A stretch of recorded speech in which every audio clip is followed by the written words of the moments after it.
ভাই আইফোন আমার কিনতে মন চাই। বাবার একদিন বলছিলাম, বাবা আমার একটা আইফোন কিনে দিবা। বাবা আমার দিকে তাকিয়ে বলতেছে, বাবা তোর একটা ফোন কিনে দিতে খুব ইচ্ছা করে, কিন্তু আমি 400-500 টাকা কামাই করি, রিক্সা চালাই, তোর আইফোন কিভাবে কিনে দেই?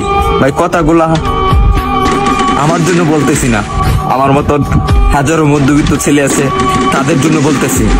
আরে ভাই আমার আইফোন আছে সেটা আমি মানি, কিন্তু সবার তো আর আইফোন নাই।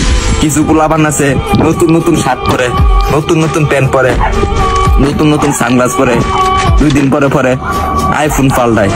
তাদেরকে উদ্দেশ্য করে বলতেছি, ভাই আমরা গরিব মানুষ, ভাই আমরা দিনের না দিন খাই, আমরা আইফোন কিনবো ভাই, কারণ 3 বেলা তো ঠিক মতন খাইতে পারি না।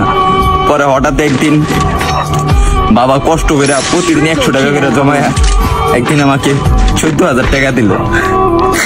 14,000 টাকা দেওয়ার পরে একটা আমি 6S কিনলাম। 6S কেনার পরে আমি ভিডিও শুরু করলাম। ভিডিও শুরু করে এই যে ভিডিও দিতে যে আপনাদেরকে, হয়তো আপনারা ভাবেন যে আমি কথাগুলা বলি লাইক ভিউ পাওয়ার জন্য।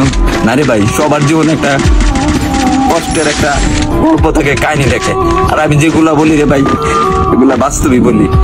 তারপরে ভিডিও করতেছি, আর এখন যখন ভিডিও করতেছি ভালো একটা পজিশনে যাইতেছি, একদিন আব্বুরে বললাম, আব্বু তুমি এই ফোনটা দিছো না, এই ফোনের টাকা একদিন আমি এই টিকটক থেকে তোমাকে ব্যাগ দেবো।